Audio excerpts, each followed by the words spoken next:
జై ఆర్పిఎఫ్, జై Krishnadevaraya. So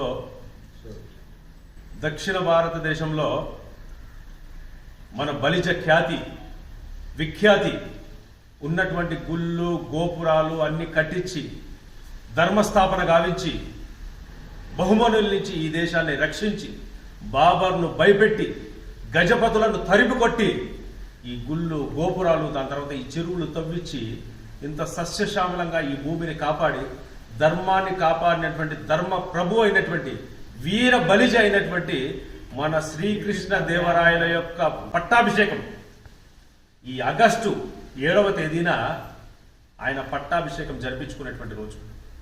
so 3 రాజధానులు హంపి, పెనుగొండ, చంద్రగిరి ఈ 3 రాజధానులుగా చేసుకొని 3 సముద్రాల మధ్య భూభాగం ఏదైతే ఉందో కటక్ నుంచి కన్యాకుమారి వరకు ఓటమి లేనటువంటి ఒక మహాసామ్రాజ్యాన్ని స్థాపించి రత్న రాసులను రోడ్డుపైన పోయించి అమ్మించి ధర్మాన్ని కాపాడి ఈరోజు మన కులానికి ఒక ఖ్యాతిని, మన కులానికి ఒక పేరును, ఈ బలిజలకు ప్రపంచంలో ఒక స్థానాన్ని కల్పించినటువంటి మహా వ్యక్తి రాయలవారు.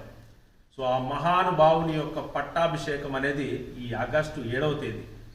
రాయల్ పీపుల్స్ ఫ్రంట్కి సంబంధించి ప్రతి నియోజకవర్గము, ప్రతి మండలము, ప్రతి గ్రామము, ప్రతి జిల్లా, ప్రతి రాష్ట్రంలో ఉన్నటువంటి కమిటీలందరికీ ఈరోజు మేము చెప్తున్నది ఏంద్రా అంటే, మేము విన్నవిస్తున్నది ఏంద్రా అంటే, మేము సూచిస్తున్నది దయచేసి మీ ఊర్లలో, మండలాల్లో, నియోజకవర్గాల్లో రాయలవారి యొక్క విగ్రహం ఉంటే ఆ విగ్రహానికి పాలాభిషేకాలు చేయండి, పూలమాలలు వేయండి, పూలు అర్పించండి, నినాదాలు చేయండి.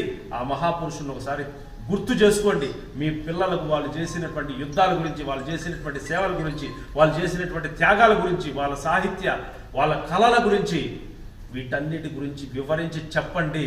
ఇప్పుడున్నటువంటి యూత్ జై రాయల్ పీపుల్ ఫ్రెండ్స్, జై రాయల్ పీపుల్ ఫ్రెండ్స్, జై బలిజ, జై బలిజ, జై బలిజ, జై కృష్ణ